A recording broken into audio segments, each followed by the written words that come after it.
وہ قدموں کے بجائے گلے کا ہار بن گئی، ایسا ہار جس کے پھول نہ جانے کتنی بار باسی ہو گئے تھے۔ اس کے حسن میں پھولوں کا رنگ تھا مگر وہ خوشبو سے خالی تھی۔ میں نے اسے پرے ہٹاتے ہوئے کہا، تم عورت ہو یا گرم مسالہ؟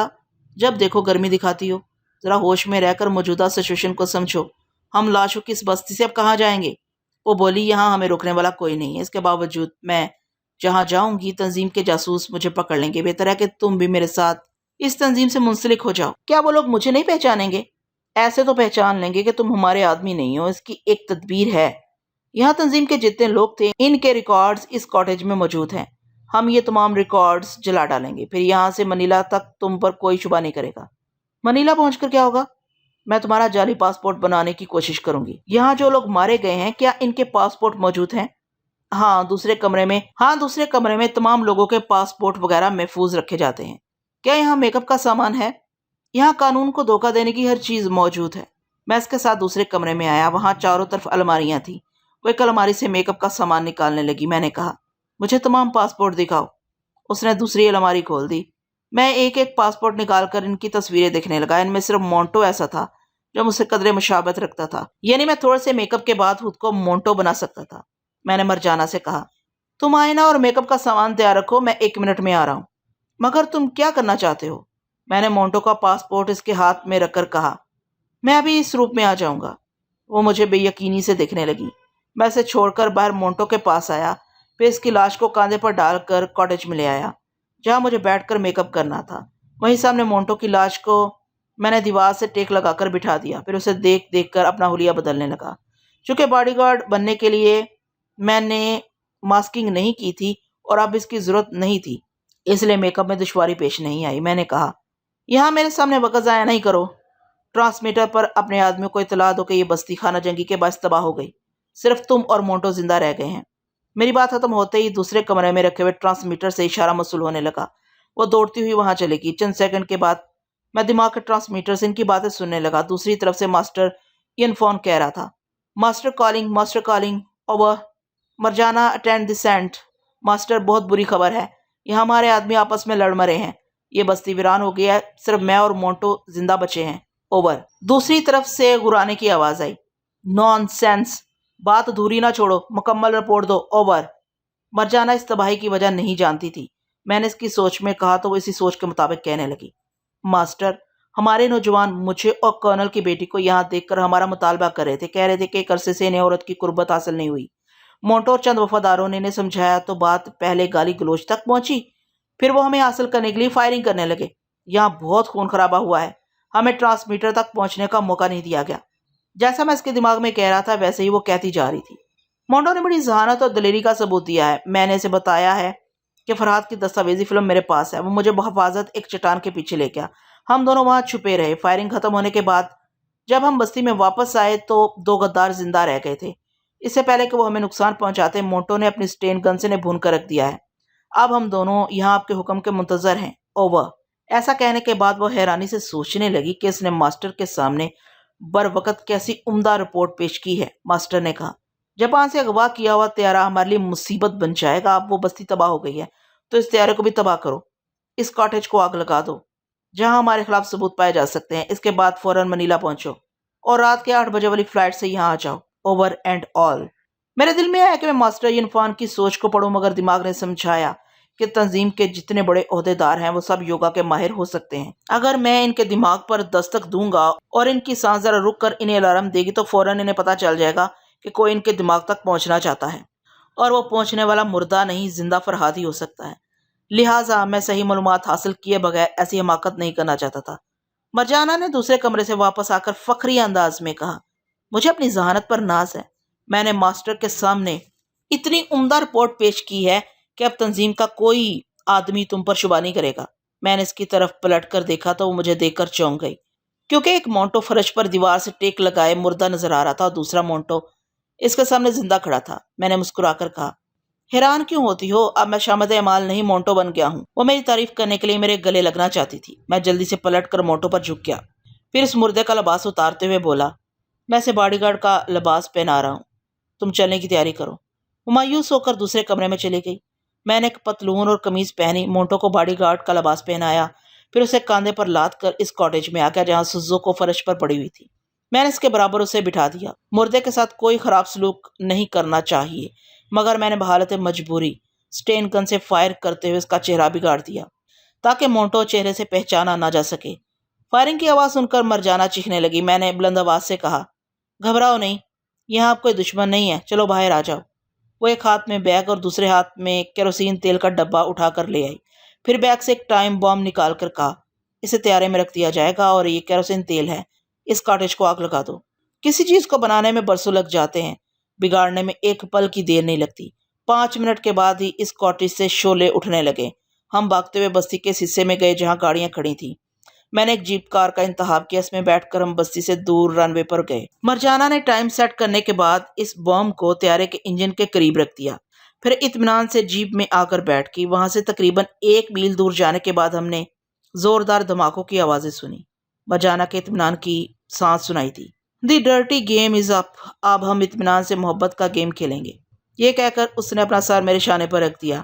میں نے فوراً اسٹیئرنگ کو ذرا ادھر سے ادھر کیا۔ گاڑی سڑک کے ایک ٹوٹے ہوئے حصے پر سے گزری تو وہ آپ ہی آپ اچھل کر مجھ سے دور چلی گئی۔ پھر مجھے گرتی ہوئی بولی، یہ کیسی ڈرائیونگ کر رہے ہو؟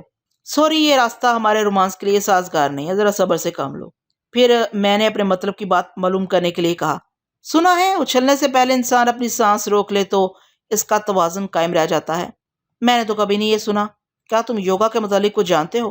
میں تو نہیں جانتا، مگر ہاں، فرحاد علی تیمور ہمارے کرنل کو بتا رہا تھا کہ تمہاری تنظیم میں ایک یوگا فوج بھی ہے۔ اس فوج کے جوانوں پر فرحاد کی ٹیلیپیتھی اثر نہیں کرتی۔ مرجانا نے گردن اونچی کر کے بڑے فخر سے کہا، سپر ماسٹر کی ذہانت کا جواب نہیں ہے۔ فرحاد کو بڑا ناز تھا کہ وہ دماغوں میں گھس جاتا ہے۔ ہمارے سپر ماسٹر نے اسے اپنے آدمیوں کے دماغوں سے بھی دھکے دے کر نکال دیا۔ میں نے پوچھا، یوگا فوج میں دوسرے ماسٹر بھی ہوں گے؟ میری معلومات کے مطابق 2 ماسٹر، 2 ڈاکٹر، 2 سائنسدان، 5 انجینئر، 5 حسین لڑکیاں اور 50 فائٹر یوگا کی مشقیں کر رہے ہیں۔ وہ 2 ماسٹر کون ہیں؟ تم پوچھ کر کیا کرو گے؟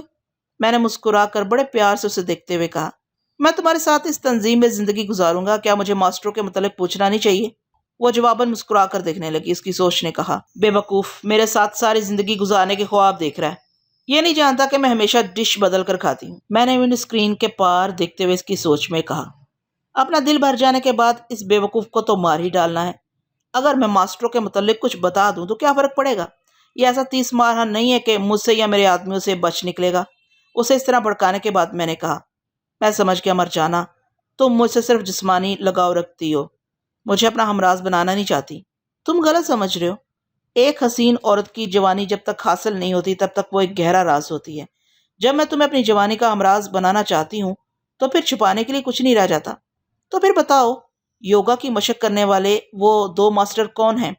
وہ جواب دینے سے پہلے سوچنے لگی۔ میں اسے پڑھ رہا تھا کہ وہ جھوٹ بولنا چاہتی ہے یا سچ بولے گی، اور اس نے سچ کہا کیونکہ اس کے حساب کے مطابق میری زندگی چند روزہ تھی۔ اس نے جواب دیا، یوگا کی مشق کرنے والے دونوں افراد ایشیائی ہیں۔ ایک تو نیپالی لاما تنسنگ ہے۔ ماسٹر تنسنگ یوگا کا کامل استاد ہے، یوگا فوج کے تمام سپاہی اس کے شاگرد ہیں۔ دوسرا ماسٹر ینفان ہے، یہ چین کا باشندہ ہے۔ ماسٹر ینفان اور بٹر فلائی کل تک جاپان میں تھے تاکہ فرحاد سے دوستی کا معاہدہ کر سکیں، لیکن اس کی موت کے بعد وہ اپنی ہانگ کانگ کی تنظیم میں پہنچ گئے ہیں۔ کیا تھوڑی دیر پہلے تم نے ماسٹر ینفان سے ٹرانسمیٹر پر گفتگو کی تھی؟ یہ بات میں نے انجان بن کر پوچھی۔ اس کا جواب اس بات میں تھا، میں نے خدا کا شکر ادا کیا کہ ماسٹر ینفان کے دماغ کو چھیڑنے کی حماقت نہیں کی تھی۔ یہ وہی ماسٹر تھا جس سے جاپان میں کئی بار سوچ کے ذریعے گفتگو ہو چکی تھی۔ میں نے کہا، ماسٹر تنسنگ جو استاد کامل ہے، اس کے متعلق کچھ بتاؤ۔ مرجانا نے جواب دیا، ماسٹر تنسنگ نے ایک بار سانس روکنے کا مظاہرہ کیا تھا۔ اس سلسلے میں باقاعدہ ایک تقریب ہوئی تھی۔ دنیا کے ہر حصے سے تنظیم کے تمام ماسٹر آ کر تقریب میں شریک ہوئے تھے۔ ان دنوں ٹیلی پیتھی کا ماسٹر یوشے زندہ تھا۔ میں اس کی داشتہ کی حیثیت سے وہاں پہنچ گئی تھی۔ میں نے دل ہی دل میں اسے گالی دی کہ حرام زادی نہ جانے کتنوں کی داشتہ رہ چکی ہے۔ اس نے کہا، اس بہت بڑی تقریب میں ماسٹر یوشے سے کہا گیا کہ وہ ٹیلی پیتھی کے ذریعے تنسنگ کو دماغی جھٹکے پہنچائے۔ تنسنگ اس کے سامنے پلیتھی مار کر بیٹھ گیا۔ پھر تقریباً 2 گھنٹے تک ماسٹر یوشے اپنی ٹیلی پیتھی کی صلاحیتیں آزماتا رہا، لیکن تنسنگ نارمل حالت میں مسکراتا رہا۔ آخر ماسٹر یوشے نے ہار مان لی۔ تب تنسنگ نے بتایا کہ انسانی زندگی میں بنیادی اہمیت سانس کی ہے۔ انسان جتنا سانس کو کنٹرول میں رکھنے کی مشق کرے گا، اتنا ہی وہ بیرونی اثرات سے محفوظ رہے گا۔ ٹیلی پیتھی کی لہریں باہر سے دماغ کے اندر پہنچتی ہیں۔ اگر سانس قابو میں ہوگی تو لازماً دماغ قابو میں رہے گا اور دوسروں کی سوچ کی لہروں کو اپنے دماغ کے پاس بھٹکنے نہیں دے گا۔ میں نے کہا، یہ تو میں جانتا ہوں۔ تم کیسے جانتے ہو؟ فرحاد نے کرنل کو یہ باتیں بتائی تھی، میں نے بھی سنی ہیں۔ تم یہ بتاؤ کہ ماسٹر تن سنگھ کتنی دیر تک سانس روک سکتا ہے؟ 7 گھنٹے تک۔ 7 گھنٹے تک؟ میری سانس ایک پل کے لیے حیرانی سے رک گئی۔ ہماری اس دنیا میں ایسی حیرت انگیز باتیں وارد ہوتی ہیں کہ آنکھوں سے دیکھ کر بھی یقین نہیں آتا، مرجانہ نے کہا۔ ہاں، پہلے ہمیں یقین نہیں آیا تھا، لیکن تن سنگھ نے عملی ثبوت دیا۔ اس کی ہدایت کے مطابق ایک بڑا سا گڑھا کھود کر اسے دفن کر دیا گیا۔ ٹھیک 7.25 گھنٹے کے بعد دوبارہ گڑھا کھودا گیا اور اسے نکالا گیا تو وہ زندہ تھا۔ گڑھے سے نکلتے ہی اس نے 5 سیر دودھ پیا، تھوڑا سا پھل کھایا، پھر نارمل حالت میں واپس آ گیا۔ یہ کہتے ہی وہ ماسٹر تن سنگھ کو تصور میں دیکھنے لگی۔ میں نے مرجانہ کی دیوانگی کو سمجھتے ہوئے پوچھا، تم نے ماسٹر تن سنگھ سے دوستی ضرور کی ہوگی؟ اس کے غرور کو ٹھیس پہنچی۔ اس نے ناگواری سے کہا، وہ روحانیت کا قائل ہے، اس لیے کسی بھی عورت کو اپنے قریب نہیں آنے دیتا۔ وہ کہتا ہے کہ اس نے اپنے قلب کی صفائی کے لیے یوگا کے عمل میں مہارت حاصل کی ہے۔ جو بھی شخص سانس پر کنٹرول رکھے گا وہ اپنے نفس پر بھی قابو پا سکے گا۔ وہ دوسروں کو بھی نیک اعمال اور روحانیت کی تعلیم دیتا ہے۔ میں نے کہا، تعجب ہے، ایسا نیک انسان تمہاری تنظیم کا ماسٹر کیسے بن گیا؟ مجرموں کی یوگا فوج کا استاد تو وہی ہے۔ ہاں وہی ہے، میں خود حیران ہوں۔ پہلے تو اس نے تنظیم میں شامل ہونے سے انکار کیا تھا، پھر پتہ نہیں کیا ہوا کہ وہ راضی ہو گیا۔ یہ کمال سپر ماسٹر کا ہے۔ کوئی کتنا ہی خطرناک صلاحیتوں کا مالک ہو، ہمارا سپر ماسٹر اس کے انکار کو اقرار میں بدل دیتا ہے۔ مگر افسوس کہ اس کی زندگی کے دن پورے ہو گئے تھے۔ میں تیز رفتاری سے گاڑی ڈرائیو کر رہا تھا۔ بہت دور ایک بڑے شہر کی عمارتیں نظر آ رہی تھی۔ مرجانہ نے کہا، ہم منیلا پہنچ رہے ہیں، ہمیں ٹاور کی پیچھے ایک نیلے رنگ کی عمارت میں جانا ہے۔ میں تمہیں راستہ بتاتی رہوں گی۔ کیا اس عمارت میں تنظیم کے لوگ رہتے ہیں؟ ہاں، آج رات کی فلائٹ میں وہ ہمارے لیے سیٹیں بک کرائیں گے۔ ایک بات پوچھنا بھول گیا، وہ یہ کہ سپر ماسٹر فرحاد کی طرف سے بہت زیادہ محتاط رہتا تھا۔ کیا فرحاد سے محفوظ رہنے کے لیے اس نے یوگا مشق نہیں کی ہوگی؟ میں نہیں جانتی۔ تنظیم کے بڑے بڑے ماسٹر بھی سپر ماسٹر کے متعلق کچھ نہیں جانتے۔ آخر تم ماسٹروں میں اتنی دلچسپی کیوں لے رہے ہو؟ وہ مجھے گھور کر دیکھنے لگی۔ اس طرح تو شبہ سے ہی دیکھا جاتا ہے۔ میں نے اسے شبہ سے بھٹکانے کے لیے اپنا ایک ہاتھ اس پر رکھ دیا، پھر ذرا بہلاتے ہوئے بولا، تمہاری خاطر ماسٹروں سے دلچسپی لے رہا ہوں۔ میں چاہتا ہوں کہ ہم دونوں مل کر کوئی بہت بڑا کارنامہ انجام دیں اور سپر ماسٹر خوش ہو کر مجھے ماسٹر اور تمہیں مادام بنا دے۔ وہ مادام کے عہدے سے نہیں بہل سکتی تھی، مگر میری شریر حرکتوں سے بہل گئی۔ اس کی بے حیات سوچ کو پڑھ کر میں اس کی اندرونی کیفیات کو اچھی طرح سمجھ سکتا تھا۔ پتہ نہیں اس الو کی پٹھی نے کیسی غلاظتوں میں جنم لیا تھا۔ غلیظ خیالات کے سوا اس کے دماغ میں کچھ نہیں ہوتا تھا۔ 15 منٹ کے بعد ایک پولیس چوکی والے نے ہمارا راستہ روک لیا۔ ایک آفیسر نے کہا، تم دونوں گاڑی سے نیچے اتر آؤ۔ ہم خاموشی سے راستے کے کنارے آ کر کھڑے ہو گئے۔ ہماری گاڑی کی سیٹ کے نیچے ایک اسٹین گن تھی اور میری جیب میں مرجانہ کا ریوالور تھا اور مرجانہ کے بیگ میں وہ اہم فلم تھی۔ پولیس آفیسر نے خود جیپ کار کی تلاشی لی، سیٹ کو اٹھا کر دیکھا، یقیناً اسٹین گن نظر آئی ہوگی۔ پھر اس نے میری جیب کی اور مرجانہ کے بیگ کی تلاشی لی۔ اس کے بعد اس نے ہمیں جانے کی اجازت دے دی۔ یہ بات میں نے خیال خوانی سے معلوم کر لی تھی کہ اتنی آسانی سے ہمیں نجات کیسے مل گئی، لیکن میں نے بظاہر حیرانی کا اظہار کیا۔ مرجانہ، یہ سب کیا ہے؟ ہمارے پاس قابل اعتراض فلم ہے اور ہتھیار تھے، مگر پولیس والوں نے ہمیں حراست میں نہیں لیا۔ وہ بڑے فخر سے مسکرا کر بولی، ہماری تنظیم کے لوگ کہاں نہیں ہیں؟ وہ پولیس آفیسر ہمارا ہی آدمی تھا۔ میں نے مروب ہو کر کہا، اس تنظیم کا جواب نہیں، یہ امریکہ، روس، چین، جاپان وغیرہ میں محض چھوٹی بڑی طاقتوں کے نام سے مشہور ہے۔ سب سے بڑی طاقت تو سپر ماسٹر ہے، جو ان بڑے بڑے ممالک میں بھی اپنی مکاریوں اور بلیک میلنگ کا سکہ چلا رہا ہے۔ ہم شہر میں داخل ہو گئے۔ مرجانہ نے میری رہنمائی کی۔ میں ڈرائیو کرتا ہوا ایک نیلی عمارت کے سامنے پہنچ گیا۔ مرجانہ نے جیپ کا ہارن بجایا، پھر ہم جیپ سے اتر کر عمارت کے بڑے سے دروازے پر پہنچ گئے۔ دروازہ جلد ہی کھل گیا۔ 2 آدمیوں نے ہمیں دیکھتے ہی پہچان لیا۔ مرجانہ کو تو وہ جانتے ہی تھے۔ انہوں نے مجھے مونٹو کی حیثیت سے پہچان کر اندر آنے کا راستہ دیا۔ عمارت کے اندر داخل ہوتے ہی اچانک میری بائیں آنکھ پھڑکنے لگی۔ یہ عام سا خیال ہے کہ بائیں آنکھ پھڑکنے سے کوئی مصیبت نازل ہوتی ہے، حالانکہ طبی نقطہ نگاہ سے اس کی وجہ کچھ اور ہے، لیکن انسان اپنے تجربات کے سائے میں گھبراتا ہے۔ میں بھی بارہا تجربہ کر چکا ہوں کہ بعض حالات میں میری بائیں آنکھ پھڑکتی ہے اور آگے چل کر کوئی نہ کوئی مصیبت استقبال کرتی ہے۔ آگے چل کر ایک بڑے سے ہال میں 3 آدمیوں سے سامنا ہوا۔ ان میں سے ایک نے میری طرف بڑھتے ہوئے بڑی گرم جوشی سے مصافحہ کیا۔ ہلو مونٹو، دیکھ لو، مجھ جیسے دوست کی کشش تمہیں یہاں لے آئی۔ میں نے مسکرا کر مصافحہ کرتے ہوئے اس کی سوچ کو پڑھا۔ وہ مونٹو کا کیسا دوست ہے؟ وہ خاموشی سے سوچ رہا تھا، یہ مونٹو ریزرو کیوں ہے؟ پہلے میں مسافہ کے لیے ہاتھ بڑھاتا تھا تو یہ مجھے کھینچ کر گلے لگا لیتا تھا۔ میں نے فوراً اسے کھینچ کر گلے لگاتے ہوئے کہا، میں بڑے ہنگاموں سے گزر کر آ رہا ہوں، ابھی تمہارے ساتھ بے تکلفی سے باتیں نہیں کر سکوں گا۔ وہ میرے گلے لگ کر سوچنے لگا، پچھلے ہفتے ہماری ملاقات ہوئی تھی، اس ایک ہفتے میں مونٹو کیسا بدل گیا ہے۔ مسافہ کرتے وقت مجھے یوں لگا جیسے میرا ہاتھ آہنی شکنجے میں پھنس گیا ہے۔ اس کا سینہ بھی پہلے سے کچھ چوڑا ہے اور بدن میں سختی ہے۔ کیا کوئی انسان ایک ہفتے میں چٹان بن سکتا ہے؟ میں نے سمجھ لیا کہ میری شامت آنے والی ہے۔ کم بخت یہ مونٹو کا دوست نہ جانے کہاں سے ٹپکا تھا۔ اس کی چھٹی حص اسے کچھ سمجھا رہی تھی۔ میں نے ساتویں حص بن کر سمجھایا، یہ میں کس الجھن میں پڑ گیا ہوں؟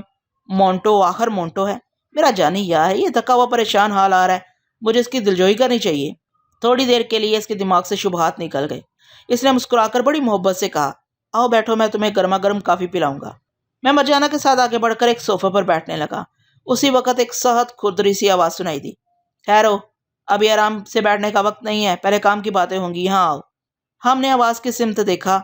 دور ایک کمرے کے دروازے پر ایک خوش لباس ادھیڑ عمر کا آدمی کھڑا ہوا تھا۔ اس کی آنکھوں پر موٹے شیشوں کی اینک تھی، پیشانی چوڑی اور چہرہ کلین شیوڈ تھا۔ اس کے چہرے سے ذہانت مترشح تھی۔ اس نے کمرے میں آنے کا اشارہ کیا۔ میں اور مرجانہ صوفے کے پاس سے چلتے ہوئے دوسرے کمرے میں پہنچے۔ اس کمرے میں صرف 2 ریوالونگ چیئر یعنی گول چکر کھانے والی کرسیاں تھیں۔ میں اس اینک والے کے منصوبے کو پڑھ سکتا تھا، مگر احتیاط لازمی تھی۔ پتہ نہیں ان میں کون اور کتنے لوگ یوگا کی فوج سے تعلق رکھتے تھے۔ اس نے مجھے اور مرجانہ کو ریوالونگ چیئر پر بیٹھنے کے لیے کہا۔ ہم نے اس کے حکم کی تعمیل کی۔ پھر اس نے کہا، ہم اپنا اطمینان کرنا چاہتے ہیں، اس لیے تم لوگوں کے پاس ریوالور یا چاقو ہو تو اسے جیب سے نکال کر پھینک دو۔ مرجانہ نے ناگواری سے پوچھا، تم ایسا کیوں کہہ رہے ہو؟ اس تنظیم میں میرے ساتھ ایسا کبھی سلوک نہیں کیا گیا۔ اس شخص نے گہری سنجیدگی سے کہا، اگر تم دونوں تنظیم کے وفادار ہو تو خاموشی سے میرے حکم پر عمل کرو۔ میں نے اپنی جیب سے ریوالور نکال کر اس کے سامنے پھینک دیا۔ مرجانہ نے بتایا کہ اس کے پاس کوئی ہتھیار نہیں ہے۔ اس اینک والے نے میرا ریوالور فرش پر سے اٹھا کر اس کے چیمبر کو چیک کیا، پھر اپنے آدمیوں سے کہا، انہیں کرسیوں پر اچھی طرح جم کر بٹھا دو۔ 2 آدمی میرے پاس آئے اور 2 مرجانہ کے پاس گئے۔ پھر وہ چمڑے کے تسموں سے ہمارے ہاتھ کرسیوں کے ہتھوں سے باندھنے لگے۔ تب کچھ سمجھ میں آنے لگا کہ میری بائیں آنکھ کیوں پھڑک رہی تھی۔ میں اس وقت کیا کر سکتا تھا؟ بڑے حال میں مونٹو کا جو دوست اور اس کے ساتھی ملے تھے، اب وہ لوگ نظر نہیں آ رہے تھے۔ صرف وہ اینک والا اپنے 4 ماتحتوں کے ساتھ اس بند کمرے میں تھا۔ میں یہ معلوم کرنا چاہتا تھا کہ وہ اینک والا یوگا کا طالب علم ہے یا نہیں، مگر میں کیسے معلوم کر سکتا تھا؟ مرجانہ کی سوچ نے بتایا کہ وہ اس آدمی کو پہلی بار دیکھ رہی ہے، اس کے متعلق کچھ نہیں جانتی۔ اب سے پہلے میں نے ماسٹر ینفوان کے دماغ پر دستک نہ دے کر دانش مندی کی تھی۔ اب بھی دانش مندی کا یہی تقاضا تھا کہ میں ٹیلی پیتھی سے کام نہ لوں۔ مجھے اور مرجانہ کو کرسیوں سے اچھی طرح باندھ دیا گیا۔ ہم اپنی جگہ سے ہل نہیں سکتے تھے۔ میرے 2 پاؤں جو کرسی سے لٹک رہے تھے صرف وہی آزاد تھے، لیکن وہ دونوں پاؤں مجھے آزادی نہیں دلا سکتے تھے۔ میں جھنجھلا کر صرف ٹانگیں چلا سکتا تھا اور دشمنوں کا کچھ بگاڑ نہیں سکتا تھا۔ اس اینک والے نے کہا، مرجانہ، تمہارے اور مونٹو کی آنکھوں کے سامنے ہمارے 25 جوان مارے گئے، اس بستی کا سربراہ مارا گیا، بستی بالکل ہی تباہ ہو گئی۔ تم نے ماسٹر ینفان کو جو رپورٹ دی ہے وہ ایک کھوکھلی رپورٹ ہے۔ ماسٹر یہ یقین نہیں کر سکتا کہ محض 2 عورتوں کو دیکھ کر ہمارے جوان ہوس پرستی میں مارے گئے، لہذا سچ کیا ہے وہ میرے سامنے اگل دو، ورنہ جھوٹ اور دغابازی کی سزا تم دونوں جانتے ہو۔ ماسٹر یہ یقین نہیں کر سکتا کہ محض 2 عورتوں کو دیکھ کر ہمارے جوان ہوس پرستی میں مارے گئے، لہذا سچ کیا ہے وہ میرے سامنے اگل دو، ورنہ جھوٹ اور دغابازی کی سزا تم دونوں جانتے ہو۔ میں مرجانہ کی سوچ سے سمجھ رہا تھا کہ وہ اندر سے گھبرا رہی ہے، مگر اوپر سے اس نے ٹھوس لہجے میں کہا، میں اپنے ماسٹروں کے سامنے کبھی جھوٹ بولنے کا تصور بھی نہیں کر سکتی۔ اس بستی میں جو کچھ میرے آنکھوں کے سامنے ہوا، اس پر مجھے بھی یقین نہیں آ رہا تھا کہ تم لوگ عورتوں کے لیے کیسے کتوں کی طرح ایک دوسرے کو بھمبوڑتے اور کاٹتے ہو۔ بکواس مت کرو، اینک والے نے سرد لہجے میں کہا، تم خود کتنی ہوس پرست ہو یہ بات ہمارا سپر ماسٹر جانتا ہے۔ ایک بار تم معمولی سی سزا پا چکی ہو۔ تمہیں سمجھا دیا گیا تھا کہ آئندہ صرف کام کے آدمیوں کے سامنے خود کو پیش کرنا، کسی غیر متعلق شخص سے دل لگاؤ گی تو تمہیں جہنم میں پہنچا دیا جائے گا۔ ہاں، مجھے سمجھایا گیا تھا اور میں اس کے مطابق عمل کر رہی ہوں۔ تو پھر بتاؤ کہ مونٹو سے تمہارا کیا تعلق ہے، جبکہ یہ مونٹو ہماری تنظیم کا ایک معمولی آدمی ہے۔ البتہ یہ تمہارے لیے غیر معمولی ہو سکتا ہے کیونکہ بڑا ہی قداور اور بانکا جوان ہے۔ تم غلط سمجھ رہے ہو۔ مونٹو سے میں نے کوئی رشتہ قائم نہیں کیا ہے۔ بستی میں خون ریزی کے دوران اسے میری جان بچائی تھی، اس لیے میں اس کی احسان مند ہوں۔ اس نے اپنی اینک کو میری طرف کرتے ہوئے پوچھا، مونٹو، بستی کے جتنے جوانوں نے عورتوں کے لیے ماسٹر سے مطالبہ کیا تھا ان میں تمہارا بھی نام ہے؟ مرجانہ کی رپورٹ کے مطابق 2 عورتوں کی خاطر وہ بستی تباہ ہو گئی۔ کیا یہ درست نہیں ہے کہ تم نے مرجانہ کو حاصل کرنے کی خاطر اس کی جان بچائی ہے؟ تمہاری بلا سے بستی اجڑ گئی، تمہاری ضروریات پوری کرنے کے لیے یہ عورت تو زندہ رہ گئی۔ وہ بڑی ذہانت سے سوالات کر رہا تھا، اگرچہ میں نے مرجانہ کی تمنا نہیں کی، تاہم یہ بات درست تھی کیونکہ اصلی مونٹو اپنی ضرورت کی خاطر ہی سوزوکو کو بچانے کی کوشش کرتا ہوا مر گیا تھا۔ میں نے اسے جواب دیا، آپ کا خیال ایک حد تک درست ہے، میں نے مرجانہ کو حاصل کرنے کے لیے اس کی جان بچائی، اس نے وعدہ کیا تھا کہ یہ مجھے ضرور انعام دے گی، لیکن یہ واقعی ماسٹر کی ہدایت کے مطابق عمل کر رہی ہے۔ اس نے یہاں پہنچتے ہی میرے ساتھ وقت گزارنے سے انکار کر دیا۔ کرسی سے بندھی ہوئی مرجانہ مجھے احسان مندی سے دیکھنے لگی کیونکہ میرے بیان سے اس کی تنظیم سے وفاداری ثابت ہو رہی تھی۔ اینک والے نے مجھ سے پوچھا، تم یہ تسلیم کرتے ہو کہ بستی میں خانہ جنگی کے دوران اپنا فرض بھول کر مرجانہ سے دلچسپی لے رہے تھے؟ میں نے جواب دیا، نہیں، بعض اوقات ایک تیر سے 2 شکار کیے جاتے ہیں۔ میں نے دیکھ لیا تھا کہ مرجانہ کے پاس ایک اہم فلم ہے۔ اس فلم کو ماسٹر تک پہنچانا مرجانہ کی ذمہ داری تھی اور مرجانہ کو بحفاظت یہاں لانا میرا فرض تھا۔ آپ کیسے الزام دیتے ہیں کہ میں فرض سے غافل رہا؟ مرجانہ نے کہا، سپر ماسٹر کی طرف سے حکم ملا تھا کہ فرحاد کی موت کی تصدیق ہمارے تمام مشن سے زیادہ اہم ہے، اور یہ فلم اس بات کی تصدیق کرتی ہے۔ میں نے اسے حاصل کرنے کے لیے کیا کیا پاپڑ نہیں بیلے۔ کیا میرے اس کارنامہ کا یہی صلہ دیا جا رہا ہے؟ کارنامہ؟ اینک کے پیچھے اس کی آنکھیں طنزیہ انداز میں مسکرانے لگیں۔ اس نے کہا، تمہارا کارنامہ میں تمہیں سناتا ہوں۔ طیارے میں تم ایروسٹس کے فرائض انجام دے رہی تھی، اسی وقت سے تم کرنل کے باڈی گارڈ پر عاشق ہو گئی۔ کیا یہ جھوٹ ہے؟ وہ درست کہہ رہا تھا، مگر مرجانہ نے چیخ کر کہا، یہ جھوٹ ہے، بہتان ہے۔ اینک والے نے بڑے تحمل سے کہا، بستی میں پہنچنے کے بعد جب وہاں کا انگریز باس ڈیوڈ کرنل کے ہاتھوں مارا گیا تو وہاں جوانوں کو کنٹرول کرنے کے لیے تم اور فرائڈ 2 سینئر رہ گئے تھے۔ فرائڈ باڈی گارڈ کو بھی مار ڈالنا چاہتا تھا، لیکن تم نے اپنے باڈی گارڈ کو بچانے کے لیے فرائڈ کے سامنے اپنی جوانی کا چارہ ڈالا۔ کیا یہ بھی جھوٹ ہے؟ میں حیران تھا کہ اس اینک والے کو یہ تمام باتیں کیسے معلوم ہو گئی۔ مرجانہ نے ناگواری سے کہا، یہ بھی جھوٹ ہے، تم یہ سب کچھ ایسے کہہ رہے ہو جیسے اپنی آنکھوں سے دیکھتے رہے ہو۔ ہاں، اس نے کہا، میں خود وہاں موجود تھا اور میں طیارے میں بھی تمہارے ساتھ سفر کر رہا تھا۔ کیا تم نہیں جانتی کہ سپر ماسٹر کے خاص جاسوس تنظیم کے افراد پر کڑی نظر رکھتے ہیں؟ ان میں سے ایک جاسوس میں ہوں۔ مرجانہ کا رنگ زرد پڑ گیا۔ میں نے اس کی سوچ میں کہا، یہ مجھ سے حقیقت اگلوانے کے لیے خواہ مخواہ سپر ماسٹر کا خاص جاسوس بن رہا ہے۔ وہ میری سوچ کے مطابق بولی، تم خواہ مخواہ جاسوس بن کر مجھ پر الزامات تراش رہے ہو۔ وہ مرجانہ کو نفرت سے دیکھتے ہوئے کہنے لگا، میں ابھی ثابت کرتا ہوں کہ میں طیارے سے بستی کے اس کاٹیج تک تمہارے پیچھے لگا رہا، جہاں تم ایک کمرے میں فرائڈ کے ساتھ اپنا منہ کالا کر رہی تھی۔ دوسرے کمرے میں ٹرانسمیٹر کے پاس وہ فلم کا چھوٹا سا ڈبہ رکھا ہوا تھا۔ کیا تم بتا سکتی ہو کہ وہ فلم کہاں ہے؟ مرجانہ نے دور فرش پر رکھے ہوئے اپنے بیگ کو دیکھ کر کہا، اس بیگ میں فلم موجود ہے۔ ایک شخص نے آگے بڑھ کر اس بیگ سے فلم کا ڈبہ نکالا، پھر اسے مرجانہ کے سامنے کھول دیا۔ اس ڈبے کے اندر فلم کی جگہ پلاسٹک کے فیتے کا ایک رول رکھا ہوا تھا۔ مرجانہ ایک دم سے بوکھلا گئی۔ اینک والے نے کہا، یہ بیگ تم اپنے ہاتھوں سے اٹھا کر یہاں تک لائی ہو، ہم میں سے کسی نے سے ہاتھ نہیں لگایا تھا۔ اب بولو کہ فلم کہاں ہے؟ وہ گھبرا کر بولی، میں قسم کھا کر کہتی ہوں کہ وہ فلم اسی ڈبے میں رکھی ہوئی تھی، مگر اس وقت میں نے اسے غائب کر دیا جب تم دوسرے کمرے میں فرائڈ کو خوش کر رہی تھی۔ وہ فلم اب تک سپر ماسٹر کے پاس پہنچ چکی ہوگی۔ آپ یہ تسلیم کرتی ہو یا نہیں کہ سپر ماسٹر کے جاسوس نظروں سے اوجھل رہ کر بھی تم جیسیوں کی شہر کے قریب رہتے ہیں؟